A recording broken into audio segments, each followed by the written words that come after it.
दूर बादलों से ढकी एक रहस्यमयी घाटी में एक जादूगर रहता था जिसका नाम था वीरेंद्र। ये घाटी इतनी सुंदर थी कि ऐसा लगता था मानो प्रकृति ने अपनी सारी कारीगरी उसी पर उड़ेल दी हो। घाटी के बीचों बीच वीरेंद्र का एक छोटा सा मगर बेहद खूबसूरत बगीचा था। उस बगीचे में रंग बिरंगे फूल, लहलहाते पेड़ और सुगंधित जड़ी बूटियां थीं जिन्हें वीरेंद्र बड़े प्यार से संभालता था। हर फूल, हर पत्ती और हर टहनी उसके लिए परिवार की तरह थी। लेकिन वीरेंद्र का ये जादुई बगीचा केवल उसकी मेहनत का नतीजा नहीं था, इसमें उसका जादू भी शामिल था। वीरेंद्र कोई साधारण जादूगर नहीं था, उसकी ताकत का रहस्य था उसकी नींद। जी हाँ, वीरेंद्र ने 20 साल तक एक भी पल के लिए आंखें नहीं झपकी थीं। उसकी ये तपस्या ही थी जिसने उसे अनोखी जादुई शक्तियां दी थीं। वह हवाओं से बात कर सकता था, पेड़ों की सांसें सुन सकता था और फूलों की भावनाओं को समझ सकता था। लेकिन अब 20 साल बाद उसकी आंखें भारी होने लगी थीं। उसका शरीर थक चुका था और वो जानता था कि अब उसे सोना होगा, एक लंबी गहरी नींद। एक रात जब चांद अपनी पूरी शोभा में आसमान में चमक रहा था, वीरेंद्र अपने बगीचे में खड़ा था। उसने अपने फूलों की ओर देखा और धीमे स्वर में कहा, मेरे प्यारे दोस्तों, अब समय आ गया है, मुझे नींद की गहराई में उतरना होगा। लेकिन चिंता न करो, मेरा जादू तुम्हारी देखभाल करेगा। मेरी अनुपस्थिति में ये बगीचा वैसा ही रहेगा, खूबसूरत और जीवंत। फूलों ने हल्के से अपनी पंखुड़ियां हिलाईं, मानो वे वीरेंद्र को विदाई दे रहे हो। उस रात वीरेंद्र ने अपने छोटे से झोपड़े में एक जादुई मंत्र पढ़ा जिससे बगीचा उसकी नींद के दौरान भी सुरक्षित रहे। फिर वो अपनी पलंग पर लेट गया और गहरी नींद में डूब गया। बगीचे के फूल, पेड़ और जड़ी बूटियां वीरेंद्र से बहुत प्यार करते थे, लेकिन उनके दिल में एक दुख भी था। वीरेंद्र अपनी सारी जादुई शक्तियों के बावजूद अकेला था। उसका कोई साथी नहीं था, कोई ऐसा जिसके साथ वो अपनी खुशियां और दुख बांट सके। एक सुबह जब सूरज की पहली किरणें बगीचे पर पड़ीं, गुलाब का एक फूल, जो बगीचे का सबसे पुराना और समझदार फूल था, बोला, हमें कुछ करना चाहिए। हमारे मालिक को एक दोस्त की जरूरत है, लेकिन हम क्या कर सकते हैं? एक नीले रंग के फूल ने पूछा। हम तो सिर्फ फूल हैं, हमें उस परी से मिलना चाहिए, गुलाब ने सुझाव दिया। हवा ने मुझे बताया है कि इस घाटी में कहीं एक सुंदर परी रहती है। वह दयालु है और जादू में माहिर है, शायद वो हमारी मदद कर सकती है। सारे फूल एक साथ चिल्लाए, हाँ, हमें परी को बुलाना चाहिए। और फिर बगीचे ने एक जादुई पुकार शुरू की। हवा में एक मधुर स्वर गूंजने लगा, ए सुंदर परी, इस बगीचे में आओ, हमें तुम्हारी मदद चाहिए। उनकी पुकार इतनी शुद्ध और सच्ची थी कि वो घाटी के कोने कोने तक पहुंच गई। कुछ ही पलों में एक चमकदार रोशनी बगीचे में प्रकट हुई। उस रोशनी से एक खूबसूरत परी निकली। उसके पंख तितलियों की तरह रंग बिरंगे थे और उसकी आंखों में सितारों जैसी चमक थी। तुमने मुझे क्यों बुलाया मेरे प्यारे फूलों? उसने पूछा। उसकी आवाज़ ऐसी थी मानो कोई मधुर गीत हो। गुलाब ने आगे बढ़कर कहा, हमारी मालिक वीरेंद्र बहुत अच्छे और दयालु हैं, लेकिन वो अकेले हैं। हम चाहते हैं कि उनके जीवन में कोई ऐसा आए जो उनकी खुशियों को दोगुना कर दे। परी ने मुस्कुराते हुए बगीचे को देखा। तुम अपने मालिक से बहुत प्यार करते हो, ये देखकर मेरा दिल खुश हो गया। ठीक है, मैं तुम्हारी इच्छा पूरी करूंगी। उसने अपनी जादुई छड़ी हवा में लहराई और एक विशाल चमकदार अंडा एक पुराने बरगद के पेड़ के नीचे प्रकट हुआ। अंडा इतना सुंदर था कि उसकी सतह पर सूरज की किरणें इंद्रधनुष बनाती थीं। यह क्या है? नीले रंग के फूल ने उत्सुकता से पूछा। यह एक जादुई अंडा है, परी ने जवाब दिया। जब तुम्हारा मालिक 20 साल की नींद से जागेगा, तब ये अंडा टूटेगा और उसमें से एक बच्चा निकलेगा। वो बच्चा वीरेंद्र का साथी बनेगा और उसके जीवन को खुशियों से भर देगा। लेकिन तब तक तुम सबको इस अंडे की देखभाल करनी होगी। फूलों ने एक दूसरे को देखा और उत्साह से चिल्लाए, हम करेंगे, हम इस अंडे की पूरी देखभाल करेंगे। परी ने मुस्कुराकर उन्हें आशीर्वाद दिया और फिर उसी चमकदार रोशनी में गायब हो गई। उस दिन से बगीचे ने अंडे की देखभाल शुरू कर दी। गुलाब ने उसे अपनी सुगंध से ढक लिया ताकि कोई कीड़ा मकड़ा पास न आए। बरगद ने अपनी शाखाएं नीचे झुका दी ताकि अंडा धूप और बारिश से बचा रहे। नीले रंग फूल और अन्य फूलों ने हवा में गीत गाए ताकि अंडे को कभी अकेलापन न लगे। इस तरह समय बीतता गया। 20 साल बाद एक सुबह जब सूरज की किरणें बगीचे में फैली, वीरेंद्र की नींद टूटी। वो अपने झोपड़े से बाहर निकला और जैसे ही उसने अपने बगीचे को देखा, उसका चेहरा खुशी से चमक उठा। मेरे प्यारे दोस्तों, मैं वापस आ गया हूँ, उसने कहा। फूलों ने अपनी पंखुड़ियां हिलाकर उसका स्वागत किया। तभी वीरेंद्र की नज़र बरगद के नीचे रखे उस चमकदार अंडे पर पड़ी। ये क्या है? वो हैरानी से बोला। जैसे ही वो अंडे के पास पहुंचा, उसमें से हल्की सी दरार की आवाज़ आई। फूलों ने उत्साह में चिल्लाना शुरू कर दिया, धीरे धीरे अंडा टूटने लगा और उसमें से एक छोटी सी नन्ही बच्ची निकली। उसकी आंखें हरी थीं, जैसे हीरे की तरह चमकती हो, और उसका चेहरा इतना मासूम था कि वीरेंद्र का दिल पिघल गया। अरे, यह छोटी सी परी कहाँ से आई? वीरेंद्र ने आश्चर्य और खुशी से कहा। बच्ची ने अपनी नन्ही हथेलियां बढ़ाकर उसे छूने की कोशिश की और वीरेंद्र ने उसे गोद में उठा लिया। तुम बहुत प्यारी हो, मेरी नन्ही गुड़िया। मैं तुम्हें अपने घर ले जाऊंगा और बहुत प्यार से रखूंगा। बगीचे के फूलों ने खुशी से अपनी पंखुड़ियां लहराईं। वीरेंद्र ने उस बच्ची का नाम रखा चंद्रिका। चंद्रिका ने वीरेंद्र के जीवन को खुशियों से भर दिया। वो बगीचे में फूलों के साथ खेलती, पेड़ों से बातें करती और वीरेंद्र के साथ घंटों हंसती बोलती रहती। लेकिन जैसे जैसे समय बीता, चंद्रिका बड़ी होने लगी। वो अब एक सुंदर समझदार लड़की बन गई थी। उसकी आवाज में एक जादुई मिठास थी जो सुनने वाले का मन मोह लेती थी। वीरेंद्र को उस पर बहुत गर्व था, लेकिन उसके दिल में एक चिंता भी थी। वो जानता था कि एक दिन उसे फिर से नींद की गहराई में जाना होगा, क्योंकि उसकी जादुई शक्ति का चक्र फिर से शुरू होने वाला था। एक दिन जब चंद्रिका बगीचे में फूलों के साथ गीत गा रही थी, हवा में एक अनजानी सी हलचल हुई। फूलों ने एक दूसरे की ओर देखा और फुसफुसाए, कुछ होने वाला है, हमें सावधान रहना होगा। लेकिन चंद्रिका बेखबर थी। वो गा रही थी और उसका गीत घाटी के पार जंगल तक पहुंच रहा था। जंगल में एक युवा राजकुमार, जिसका नाम था विश्वजीत, शिकार के लिए निकला था। वो एक छोटे से पड़ोसी राज्य का राजकुमार था, जो अपनी साहसी और दयालु प्रवृत्ति के लिए जाना जाता था। जब उसने चंद्रिका की आवाज़ सुनी तो वो रुक गया। उसकी आवाज़ इतनी मधुर थी कि वो उसे सुनकर मंत्रमुग्ध हो गया। ये आवाज़ कहाँ से आ रही है? उसने अपने घोड़े को रोककर सोचा। उसने अपने सैनिकों को इशारा किया और उस आवाज़ की दिशा में चल पड़ा। जंगल के किनारे पर उसने एक खूबसूरत लड़की को देखा जो फूलों के बीच गा रही थी। उसकी सादगी और सुंदरता ने विश्वजीत का दिल जीत लिया। वो धीरे से पास गया और बोला, मुझे माफ़ करें, लेकिन आपकी आवाज़ इतनी प्यारी है कि मैं खुद को रोक नहीं पाया। मेरा नाम विश्वजीत है। चंद्रिका ने उसे देखा और मुस्कुराई। मेरा नाम चंद्रिका है और आप यहाँ कैसे आए हैं? विश्वजीत ने हंसते हुए कहा, आपके गीत ने मुझे बुलाया। दोनों बातें करने लगे और जल्द ही उन्हें एहसास हुआ कि वे एक दूसरे के साथ बहुत सहज महसूस करते हैं। घंटों बीत गए और वे हंसते बोलते रहे। बगीचे के फूल चुपके से ये सब देख रहे थे और उनके मन में एक नई उम्मीद जागी। शायद चंद्रिका का सच्चा साथी मिल गया था। लेकिन उस रात जब चंद्रिका ने वीरेंद्र को विश्वजीत के बारे में बताया, जादूगर के चेहरे पर चिंता की रेखाएं उभर आईं और उसने कहा, बेटी, तुम अभी बहुत छोटी हो और ये राजकुमार मुझे नहीं पता कि वो तुम्हारे लायक है या नहीं। वीरेंद्र का दिल अपनी बेटी के लिए डर रहा था, क्योंकि वो जानता था कि दुनिया जादुई बगीचे जितनी सरल नहीं होती। चंद्रिका ने कहा, पिताजी, वह बहुत अच्छा है, कृपया आप उससे एक बार मिलें। वीरेंद्र ने हामी भरी, लेकिन उसके मन में एक अजीब सी बेचैनी थी। उसे नहीं पता था कि ये मुलाकात उनकी जिंदगी को हमेशा के लिए बदल देगी। सुबह की पहली किरणें जब घाटी में फैली तो वीरेंद्र अपने बगीचे में खड़ा था। उसका मन बेचैन था। चंद्रिका ने पिछले दिन राजकुमार विश्वजीत के बारे में बताया था और आज वो उससे मिलने वाला था। बगीचे के फूल जो हर बात को चुपके से सुनते और समझते थे, आज खामोश थे। वे जानते थे कि उनके मालिक का दिल अपनी नन्ही गुड़िया के लिए चिंतित था। गुलाब, जो बगीचे का सबसे समझदार फूल था, ने धीरे से कहा, हमें धैर्य रखना होगा। शायद ये राजकुमार वाकई चंद्रिका के लिए सही हो। चंद्रिका अपने छोटे से झोपड़े में तैयार हो रही थी। उसकी आंखों में उत्साह की चमक थी, लेकिन साथ ही एक हल्का सा डर भी। वो जानती थी कि उसके पिताजी वीरेंद्र आसानी से किसी को स्वीकार नहीं करेंगे। फिर भी वो विश्वजीत पर भरोसा करती थी। उसकी सादगी और दयालुता ने उसे प्रभावित किया था। जैसे ही सूरज थोड़ा ऊपर चढ़ा, बगीचे के रास्ते पर घोड़े की टापों की आवाज़ गूंजी। विश्वजीत अपने शाही घोड़े पर सवार होकर आया था। उसने साधारण लेकिन शालीन कपड़े पहने थे ताकि वो जादूगर को प्रभावित करने की कोशिश में ज्यादा भड़कीला ना लगे।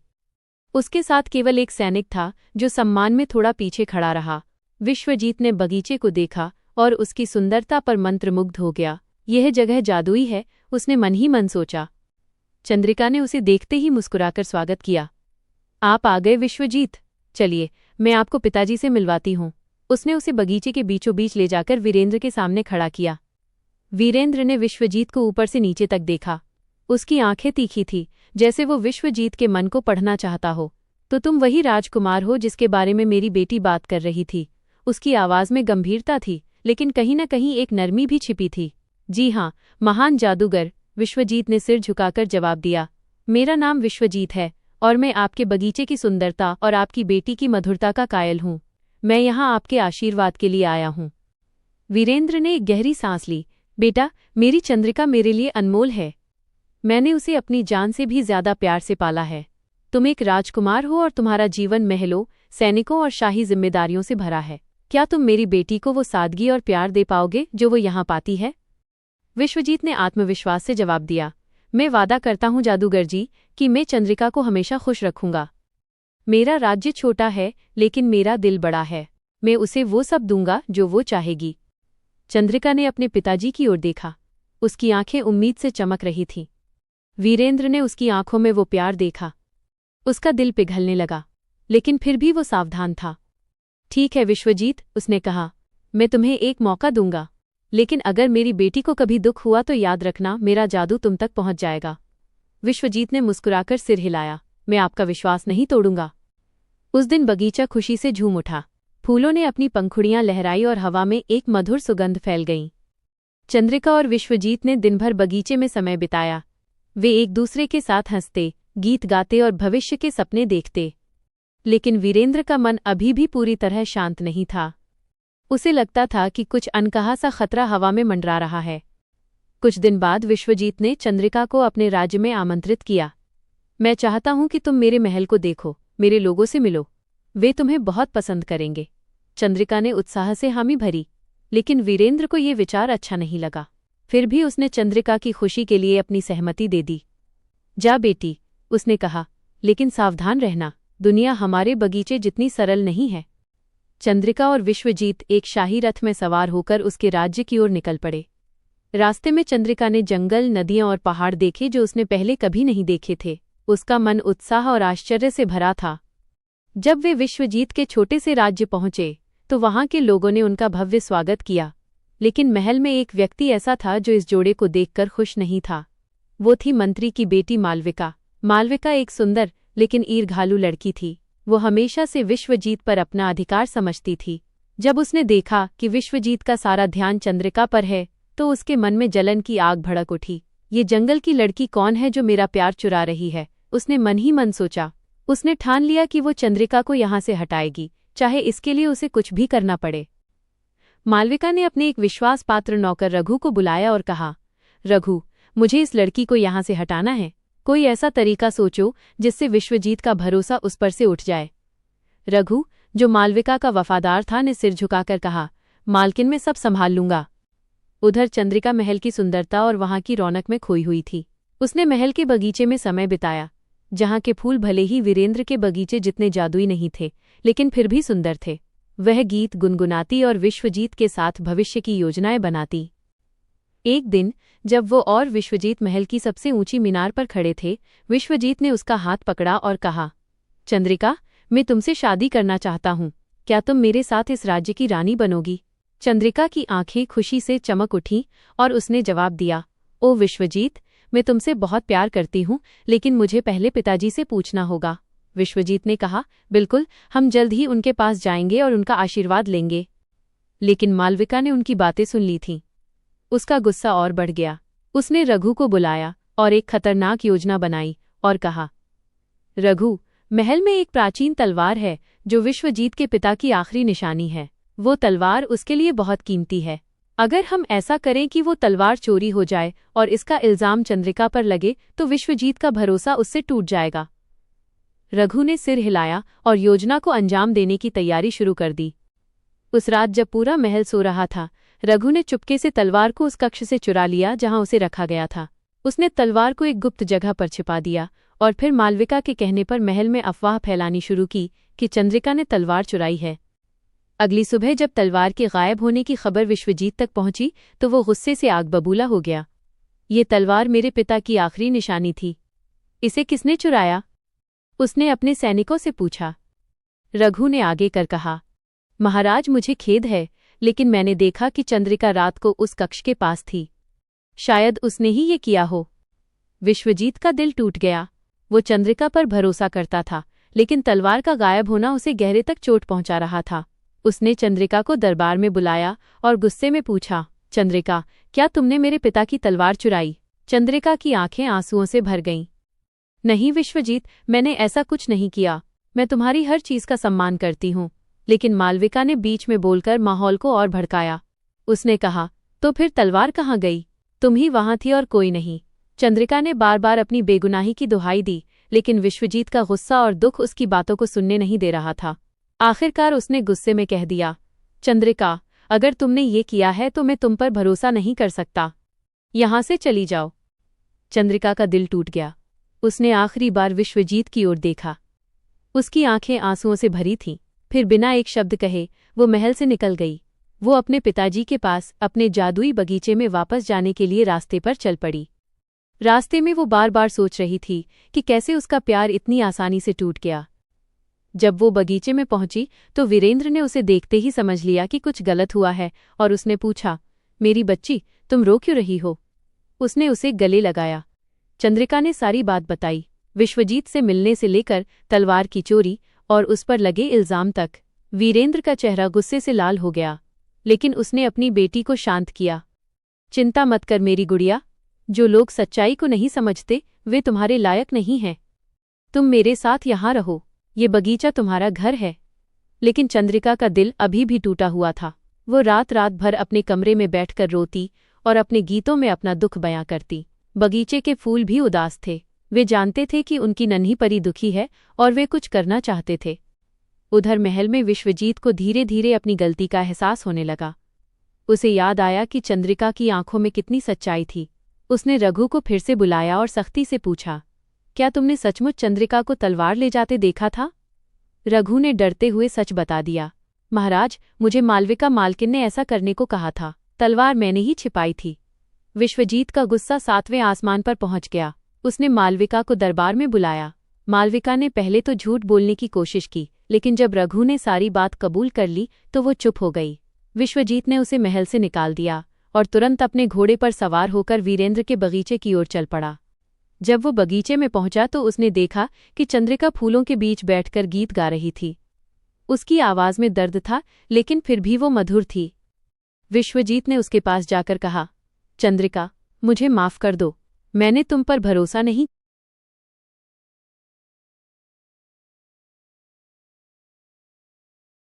किया।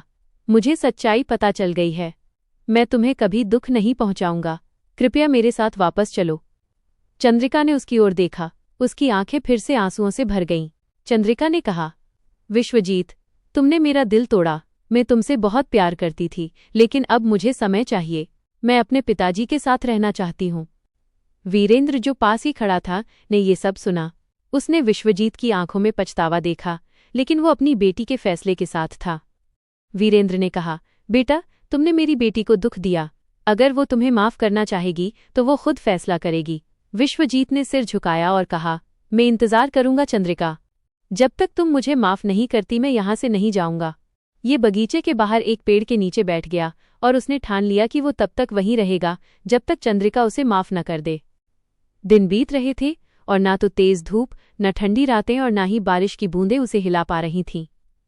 बगीचे के फूल जो चंद्रिका और वीरेंद्र से उतना ही प्यार करते थे, अब विश्वजीत के लिए भी दुखी होने लगे। गुलाब ने धीरे से नीले रंग के फूल से कहा, यह लड़का सचमुच पछता रहा है।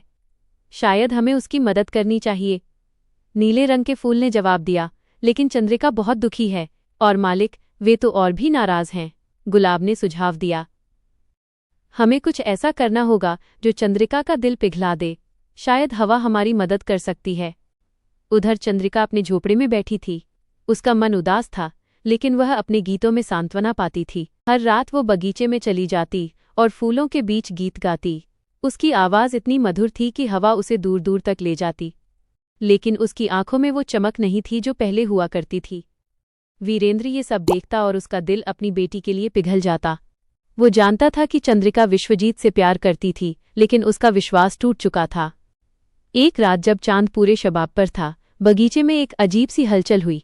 हवा में एक चमकदार रोशनी दिखाई दी और उसी परी ने फिर से प्रकट हुई जिसने चंद्रिका को जादुई अंडे में वीरेंद्र को दिया था। फूलों ने उसे देखकर उत्साह से अपनी पंखुड़ियां हिलाईं। परी माँ, आप आ गई। गुलाब ने पुकारा। परी ने मुस्कुराकर बगीचे को देखा। मेरे प्यारे फूलों, मैंने तुम्हारी पुकार सुनी। मैं देख रही हूं कि तुम्हारी नन्ही चंद्रिका दुखी है और बाहर एक राजकुमार उसका इंतजार कर रहा है। बताओ। मैं गुलाब ने सारी कहानी सुनाई। कैसे चंद्रिका और विश्वजीत का प्यार परवान चढ़ा, कैसे मालविका की साजिश ने उन्हें अलग किया और कैसे अब विश्वजीत पश्चाताप में बगीचे के बाहर बैठा है। परी ने ध्यान से सुना और फिर बोली, प्यार का रास्ता आसान नहीं होता, लेकिन सच्चा प्यार हमेशा जीतता है। मैं तुम्हारी मदद करूंगी, लेकिन चंद्रिका को खुद ये फैसला करना होगा कि वो विश्वजीत को माफ करना चाहती है या नहीं। परी ने अपनी जादुई छड़ी हवा में लहराई और बगीचे में एक छोटा सा तालाब प्रकट हुआ। तालाब का पानी इतना साफ था कि उसमें सितारे झिलमिलाते दिख रहे थे। ये तालाब सच्चाई का दर्पण है, परी ने कहा। जो भी इसमें झांकेगा उसे अपने दिल की सच्चाई दिखेगी। अगर चंद्रिका और विश्वजीत दोनों इसमें एक साथ झांके तो वे एक दूसरे के दिल को समझ पाएंगे। लेकिन ये तालाब केवल एक बार काम करेगा। फूलों ने उत्साह से सहमति जताई और गुलाब ने हवा से कहा कि वो चंद्रिका को इस तालाब के बारे में बताएं। अगली सुबह जब चंद्रिका बगीचे में टहल रही थी, हवा ने उसके कानों में फुसफुसाया, नन्ही परी, बगीचे के बीच में एक तालाब है, वह तुम्हें तुम्हारा सच दिखाएगा। चंद्रिका उत्सुक होकर तालाब के पास गई। उसने पानी में झांका और उसे अपनी यादें दिखीं। वो दिन जब वो अंडे से निकली थी, वीरेंद्र की गोद में हंसना और विश्वजीत के साथ बिताए प्यारे पल। लेकिन उसे वो दुख भी दिखा जो विश्वजीत के शब्दों ने उसे दिया था। उसी समय वीरेंद्र बगीचे में आया और उसने तालाब को देखा और उसने पूछा, ये क्या है चंद्रिका? चंद्रिका ने सारी बात बताई। पिताजी, यह तालाब मुझे मेरे दिल की सच्चाई दिखा रहा है। मैं विश्वजीत से प्यार करती हूँ, लेकिन मुझे डर है कि वो फिर से मेरा दिल तोड़ देगा। वीरेंद्र ने उसका कंधा थपथपाया। बेटी, प्यार में डर स्वाभाविक है, लेकिन अगर तुम उसे मौका नहीं दोगी तो तुम्हें कभी सच पता नहीं चलेगा। उसे बुलाओ और इस तालाब में एक साथ झांको। चंद्रिका ने कुछ देर सोचा, फिर हिम्मत जुटाकर बगीचे के बाहर गई। विश्वजीत अभी भी बरगद के नीचे बैठा था। उसका चेहरा थकान और पछतावे से भरा था। चंद्रिका ने धीरे से कहा, विश्वजीत, मेरे साथ बगीचे में चलो, मैं तुमसे कुछ बात करना चाहती हूँ। विश्वजीत की आंखों में उम्मीद की चमक जागी। वह तुरंत उठा और चंद्रिका के साथ बगीचे में गया। जब वे तालाब के पास पहुंचे, चंद्रिका ने कहा, ये तालाब हमें हमारी सच्चाई दिखाएगा। क्या तुम मेरे साथ इसमें झांकने को तैयार हो? विश्वजीत ने सिर हिलाया। मैं कुछ भी करने को तैयार हूं चंद्रिका, अगर इससे तुम्हारा भरोसा मुझ पर वापस आए। दोनों ने एक साथ तालाब में झांका। पानी में पहले तो उनका प्रतिबिंब दिखा, लेकिन फिर धीरे धीरे दृश्य बदलने लगे।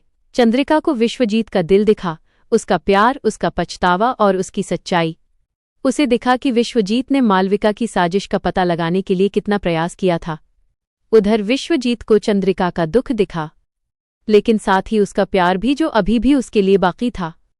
जब वे तालाब से हटे तो उनकी आंखें आंसुओं से भरी थीं। मुझे माफ कर दो चंद्रिका, विश्वजीत ने कहा। मैंने तुम पर भरोसा नहीं किया, लेकिन मैं वादा करता हूं ऐसा फिर कभी नहीं होगा। चंद्रिका ने उसकी आंखों में देखा और मुस्कुराई। बेस मैं तुम्हें माफ करती हूं विश्वजीत, लेकिन अब हमें एक दूसरे पर भरोसा करना होगा। उसी पल बगीचे में एक चमकदार रोशनी हुई और परी फिर से प्रकट हुई। तुम दोनों ने अपने दिल की सच्चाई देख ली, उसने कहा। अब तुम्हारा प्यार और मजबूत होगा। लेकिन याद रखो, सच्चाई और भरोसा ही प्यार की नींव है। वीरेंद्र, जो ये सब दूर से देख रहा था, आगे आया।